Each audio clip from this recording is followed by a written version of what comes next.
Assalamualaikum warahmatullahi wabarakatuh. Perkenalkan, nama saya Nurrohmah Triwaryanti dengan NPK 1902-2011. Di sini saya ingin mempresentasikan resum materi manajemen rantai pasok. Masuk pada materi yang pertama, e-commerce. Di era serba internet sekarang ini, kegiatan perdagangan tidak lagi berpusat pada lokasi fisik seperti pasar, supermarket, swalayan, atau mall. Di era digital ini, semakin banyak orang yang berbelanja lewat internet atau secara online, baik itu di komputer atau di smartphone. Hal tersebutlah yang dinamakan dengan e-commerce. E-commerce terdapat 7 kategori. Kategori yang pertama B2B. Business to business adalah transaksi di mana produk satu perusahaan akan khusus dijual ke pelanggan yang juga berbentuk perusahaan. Yang kedua ada B2C, business to customer, adalah di mana produk yang dijual dari perusahaan ke konsumen perorangan. Yang ketiga C2C, customer to customer, merupakan jenis e-commerce yang meliputi setiap transaksi elektronik, barang atau jasa antar konsumen yang dilakukan melalui pihak ketiga yang menyediakan platform jual beli. Platform tersebut berfungsi sebagai perantara di mana penjual dapat langsung menjual barang ke pembeli. Yang selanjutnya C2B, customer to business, merupakan transaksi penjualan dari konsumen ke perusahaan. Salah satu contoh transaksi C2B adalah konten kreator yang menawarkan karya ilustrasinya kepada perusahaan tertentu. Kategori yang selanjutnya B2G, Business to Government, merupakan jenis e-commerce yang menjual produk atau jasa kepada pemerintah yang umumnya pihak penjual akan menawarkan berbagai jenis produk yang dibutuhkan untuk operasionalisasi dan proyek pemerintah. Yang selanjutnya C2G, Customer to Government, merupakan proses transaksi elektronik yang dilakukan oleh lembaga pemerintah, contohnya iuran BPJS. Selain potensi pasar yang besar, bisnis e-commerce memiliki keuntungan lain, yaitu tidak ada batasan geografis. Penjualan melalui e-commerce dapat dengan mudah menjangkau seluruh Indonesia karena tanpa adanya batasan geografis. Keuntungan lain yaitu biaya lebih terjangkau. Hal ini terjadi karena bisnis di e-commerce tidak memerlukan toko fisik. Dengan kata lain, tidak diperlukan biaya untuk membangun atau menyewa toko. Keuntungan yang ketiga ada memudahkan pencarian pelanggan. Pelanggan hanya perlu mencari nama produk di kotak pencarian dan langsung muncul hasil mengenai barang yang ingin dicari. Masuk pada materi yang kedua, yaitu operasi dan strategi rantai pasokan. Operasi dan strategi rantai pasok adalah sebuah strategi fungsional yang menunjukkan bagaimana struktural dan elemen infrastruktur di dalam operasi dan suplai area rantai pasok akan diperoleh dan dikembangkan untuk mendukung strategi bisnis secara keseluruhan. Tujuan utama operasi dan strategi rantai pasokan adalah membantu memilih perpaduan yang tepat antara elemen struktural dan elemen infrastruktur, memastikan bahwa pilihan struktural dan infrastruktur perusahaan selaras dengan strategi bisnis. Selain itu, mendukung pengembangan kompetensi inti dalam operasi dan pasokan perusahaan rantai. Ketiga tujuan ini memunculkan seluruh daftar konsep, yaitu analisis nilai, trade-off, keselarasan strategi, dan kompetensi inti dalam operasi dan daerah rantai pasokan. Analisis nilai merupakan sebuah proses untuk menentukan pilihan terbaik ketika tidak ada formula yang jelas untuk melakukannya, yang bertujuan untuk membantu mempertahankan fokus dalam mengumpulkan dan menilai data yang relevan. Operasi dan rantai pasokan dapat memiliki dampak yang besar pada kinerja bisnis. Pengalaman menunjukkan bahwa 4 dimensi kinerja generik sangat relevan dengan operasi dan aktivitas rantai pasokan. Dimensi tersebut diantaranya quality, time, fleksibilitas, dan biaya.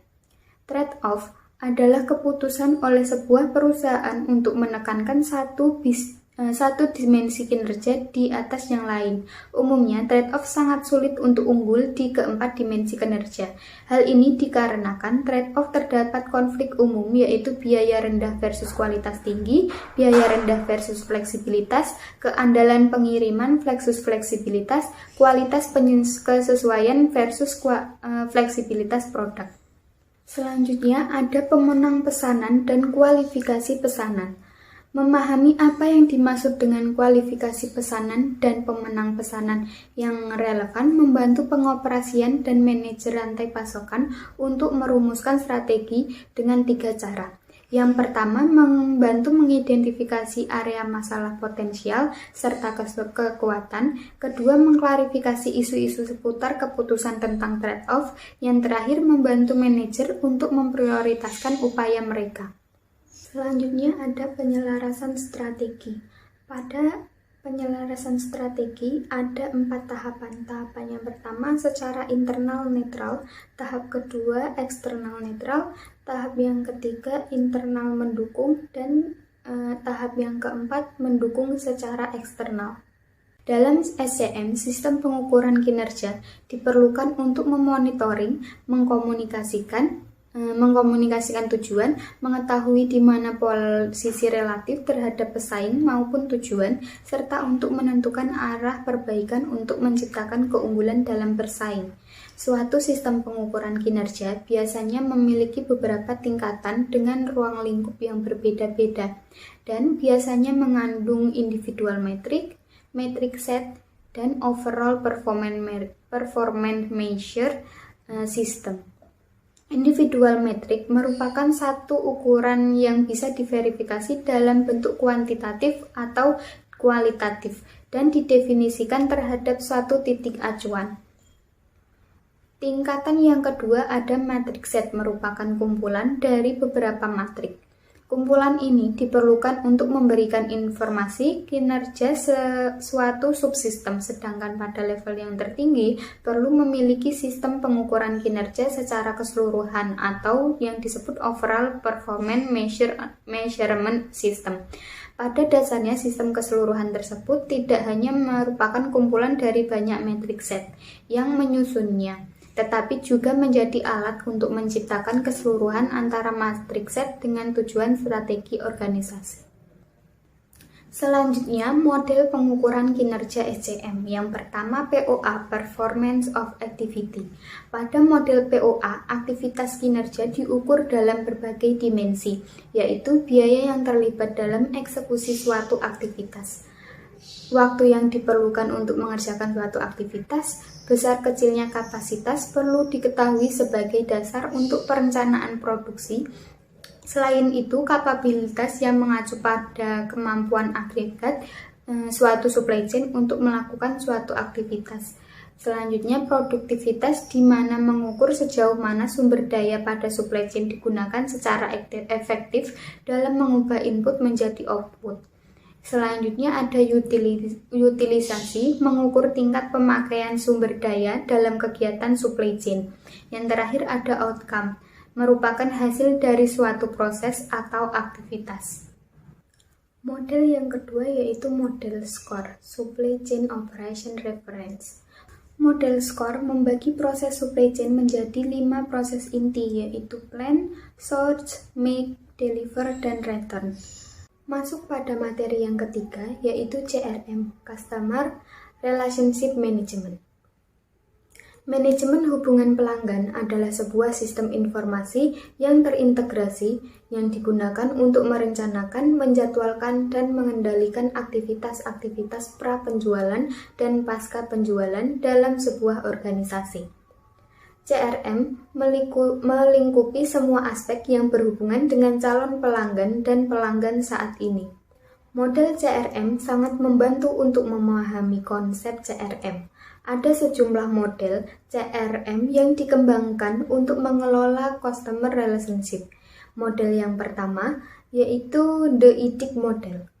Konsep utama dalam model ini adalah agar dapat mengelola customer relationship. Perusahaan harus mengidentifikasi customer, membedakan customer, berinteraksi dengan customer, dan menyesuaikan beberapa aspek dari perilaku perusahaan terhadap customer. Model yang kedua, the CRM Value Chain Model. Model CRM Value Chain terdiri dari 5 tahap utama, yaitu analisis portofolio customer, keintiman pelanggan, pengembangan jaringan, pengembangan proporsi nilai, dan mengelola siklus hidup pelanggan. Model yang ketiga, the HCI, yaitu model yang terdiri dari 8 elemen utama, analysis planning, proposisi, transformation dan teknologi, orang dan organisasi, proses manajemen, aktivitas manajemen customer, mengukur efek dan pengalaman customer. Model yang keempat, the strategic framework for CRM. Model ini juga dikenal dengan the 5 process model karena merupakan model CRM yang terdiri dari 5 proses yang menjadi inti dari strategi CRM. 5 proses inti tersebut yaitu strategi the development process, pengembangan strategi, value creation process atau proses penciptaan nilai, multi-channel integration atau proses integrasi multi saluran. Yang keempat, information management process atau proses manajemen informasi. Yang kelima, performance assessment process atau proses penilaian kinerja. Masuk pada materi yang terakhir yaitu SRM, Supplier Relationship Management. Menurut Joko Pranoto et al. Pada tahun 2016, supplier merupakan sumber yang menyediakan bahan pertama di mana mata rantai penyaluran barang akan bermulai. Dalam industri manufaktur, pemasok dipandang menjadi salah satu faktor penting dalam penyediaan bahan baku. Oleh karena itu, perlu dilakukan manajemen hubungan yang baik antara perusahaan dengan pemasoknya. Dalam memenuhi kebutuhan, pabrik perusahaan memiliki lebih dari satu pemasok, dan hal tersebut akan dapat menimbulkan konflik, sehingga perusahaan harus selektif dalam memilih pemasok dan bisa menjalin kerjasama dengan para pemasok. Memilih pemasok dapat berdasarkan yang pertama, jika standar harga produknya dan kualifikasinya diterima dari RFQ atau Request for Quotation dari pemasok. Pemasok dipilih berdasarkan harga, kualifikasi, reputasi, peringkat kualitas dari pengguna lain, atau dari daftar pemasok yang disukai. Atau jika produk tidak sesuai dengan standar, kemudian RFP (Request for Proposal) yang dikembalikan dievaluasi, pemasok dipilih berdasarkan sejumlah kriteria seperti kemampuan teknis, harga, faktor kualitas, dan tanggung jawab sosial. Selanjutnya ada teknik pengelolaan pemasok. Yang pertama, traditional purchasing. Teknik pengelolaan pemasok tradisional atau old school supplier management teknik banyak digunakan oleh sebagian pembeli. Teknik pembelian tradisional dilakukan dengan cara mengirimkan permintaan kepada 2 atau 3 pemasok yang berpotensial. Beberapa di antaranya mungkin perusahaan yang diketahui dan beberapa mungkin yang tidak diketahui. Teknik yang kedua, contemporary purchasing. Fungsi dan tanggung jawab pembelian telah berkembang, terutama dengan munculnya manajemen rantai pasok dan outsourcing. Pendekatan kontemporer mengharuskan organisasi pembelian untuk menjadi mitra dengan pemasoknya. Dalam arti luas, hubungan ini dirancang untuk bekerja demi kesejahteraan jangka panjang semua peserta rantai pasokan. Pembelian kontemporer lebih berorientasi untuk membangun hubungan jangka panjang dengan pemasok yang lebih sedikit, namun lebih dapat diandalkan. Sekian presentasi dari saya, kurang lebihnya mohon maaf. Wassalamualaikum warahmatullahi wabarakatuh.